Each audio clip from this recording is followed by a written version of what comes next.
of neural networks. It will be an introductory video, so I will not be going into the details of mathematics of neural network. So let's begin. But before starting and discussing about neural networks, for me, I think it is very important to understand the bigger picture. So this all started with the field of AI or artificial intelligence. AI is more than a set of rules to solve practical problems. As Pamela McCormick in 1979 said, AI began with an ancient wish to forge the gods. Throughout our history of civilization, we have dreamt of creating echoes of whatever is in our mind into the machine. This vision, this dream of understanding intelligence and creating intelligence has captivated all of us, and AI is at the core of it. In this visualization, there are only fraction of neuron and fraction of synaptic connection are shown. This is just an echo that we have created in our deep learning models. I will explain later on what is deep learning neural network, but neural networks are inspired by human brain. Then there is a field of machine learning under the umbrella of AI. So AI has a dream of creating intelligence like humans have. So it starts with a top-down approach of creating intelligence as a whole.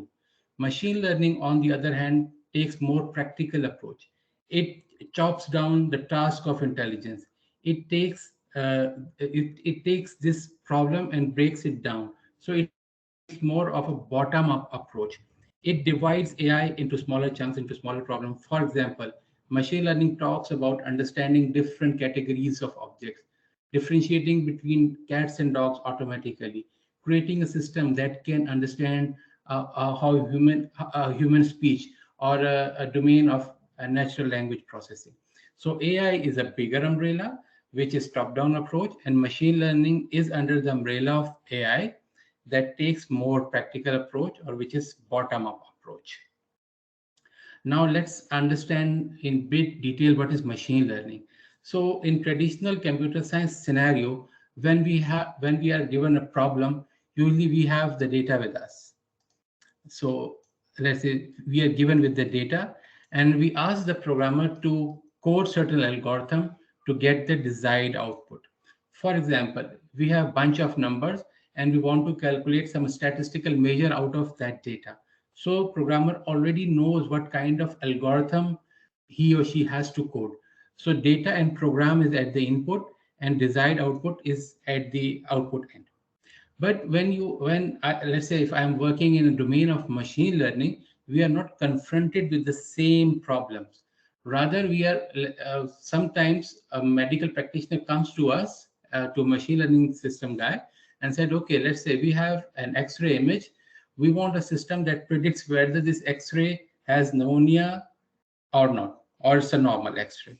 Now just consider the fact that X-rays have diverse illumination, diverse angle of in registering the image, and there is diversity of age of patient, diversity in gender. So there is no way that we can code that thing automatically. So in machine learning, what we do, like machine learning scientists, what they do, they go back to the domain expert and say, okay, give us the data which you have collected over last 1 year. Let's say take an example of X-rays, and give this data with annotations, with the correct annotations. Like you give an X-ray and give associated result or decision of a doctor saying that whether this X-ray has some disease or not. So then we collect this bunch of data and we input data with the correct output, and we pass these two things to machine learning algorithm or machine learning system, and the output of machine learning system would be a program or would be a model that finds relationship between dependent and independent variables or input or output. So in traditional computer science domain, data and program were at the input side. In machine learning domain, data and output as the input, because we want to model this data and output in the system. So let's say if this is done correctly, then I can go back to the same medical practitioner, okay, and saying that, okay, now I have the system. Now I have done the training. with the data you have provided us. And now we can test the same system, same algorithm, or same program which is done at the training part of the whole cycle. And then we pass through the data which you want to get predicted. And then we pass this data, this program, and we get the desired output. So this initially this first chunk is called training part of machine learning system, and the second part is testing of machine learning system. So actually machine learning system takes a very different approach of solving the problem, because we don't know exactly how to solve a problem. Just consider the fact, if I ask you to write a program that can differentiate between cats and dogs, you can never write in algorithmic way that maybe a dog has two eyes, cat has also two eyes, they have fur, they also have fur, they have whiskers, maybe some dogs have also whiskers. So there is no way you can write this program. But machine learning system automatically finds this relationship between input and output. So this is the whole cycle of machine learning. You pass through a bunch of data along with the correct output or annotations. Then machine learning algorithm crunches the numbers and gives this program or a classifier or model. And this machine learning system has different algorithms. So let's say support vector machine, random forest, regression tree, naive Bayes, k-nearest neighbor. There are many more. And the topic of today, neural network. So neural network is a part of, it's a machine learning algorithm. But why I'm saying that we are just focusing neural networks separately, because this neural network comes under the umbrella of deep learning.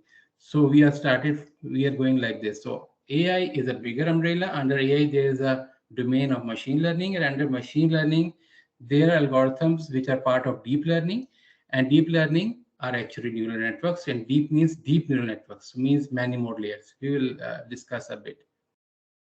So why are we talking about neural networks? Because they have two big advantages over traditional machine learning algorithms. First, in traditional machine learning algorithms, when we pass the data to machine learning algorithm, it's not the raw data, but the features, the meaningful features we extract from the data, and then we pass through a machine learning algorithm. In neural network, this stage is automated. So in neural network takes raw data and it finds the correct representation itself along with the finding the model. Secondly, neural networks are good at learning from large amount of data. So in traditional machine learning algorithm, the saturation points come really early.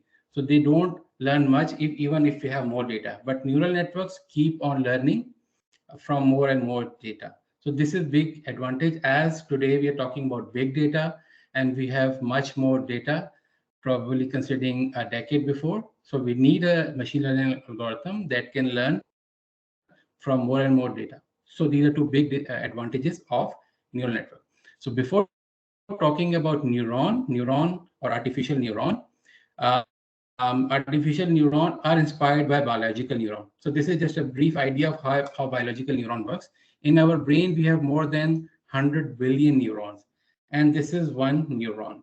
So in neuron, these dendritic trees take the input from the vicinity, multiplies them, sum them together, and if the sum is greater than threshold, some value t, the neuron is fired or comes in excited state. So it passes through electric impulse, let's say like this. And then this is the output of one neuron that becomes the input of second neuron. And if neuron is stimulated, or axon, this is axon, if this is stimulated, it dumps neurotransmitters to the next neuron. So this is how this network is formed in biological brain, or this network is built. So in artificial neuron, how we model this mathematically. So the first step is modeling synaptic connections. So it just multiplies weights with the input. Weight is, we can consider activity in the vicinity or in the other neurons. Then the second step is we sum this, whatever input is calculated at dendritic tree. So it's simple a sum operation. And then it's a threshold. So if value is greater than some value of t, the neuron is said to be excited state or is inhibited. Here I have shown this threshold function as a step function, but usually in neural networks it's a sigmoid function, but we are not talking in detail why is sigmoid, but this is just to give you an idea. So this is our brain. It's full of neurons. It takes an input which is given as X and it output Z, these vectors, let's say. And we know neuron has threshold and weights. So we can say that our brain is full of threshold and weights of neuron.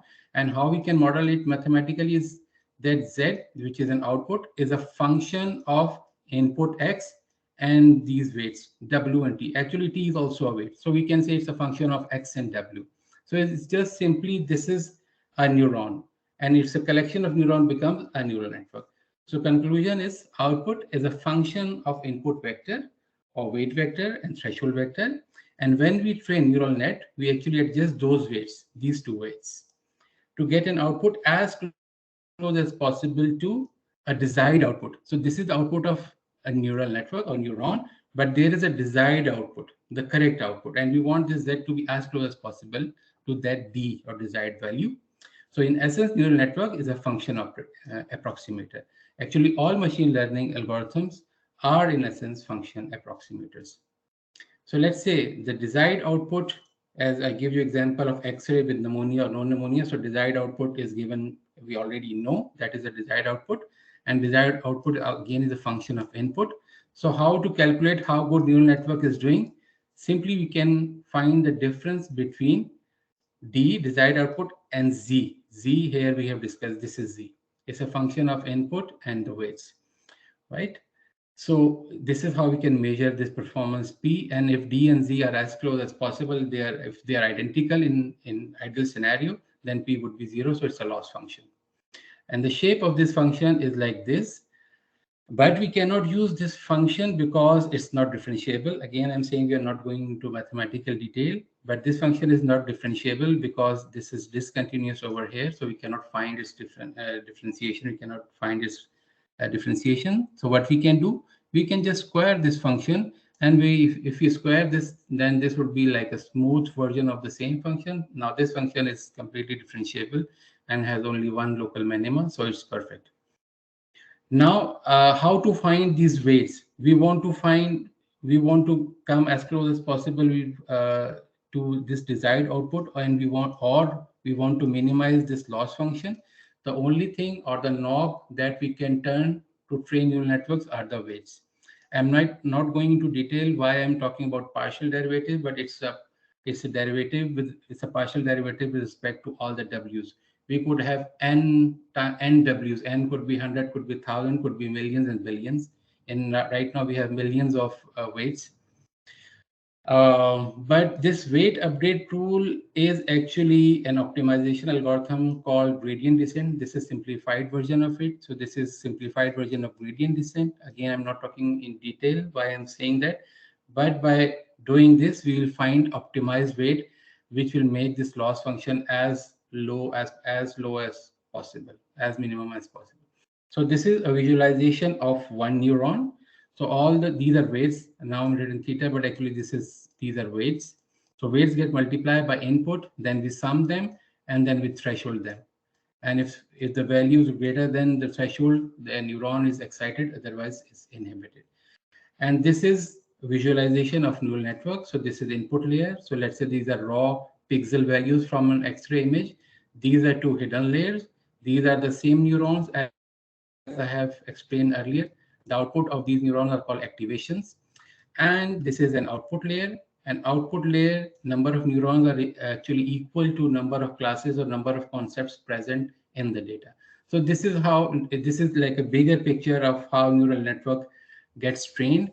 And actually all of these neural networks, they just transform the data in a way that it becomes as close as possible to desired output. So these neurons are, squashing the data, transforming the data in a way that it becomes separable in terms of machine learning. So thank you very much. And thank you very much for listening patiently. And if you have any query, you can post it. Thank you very much.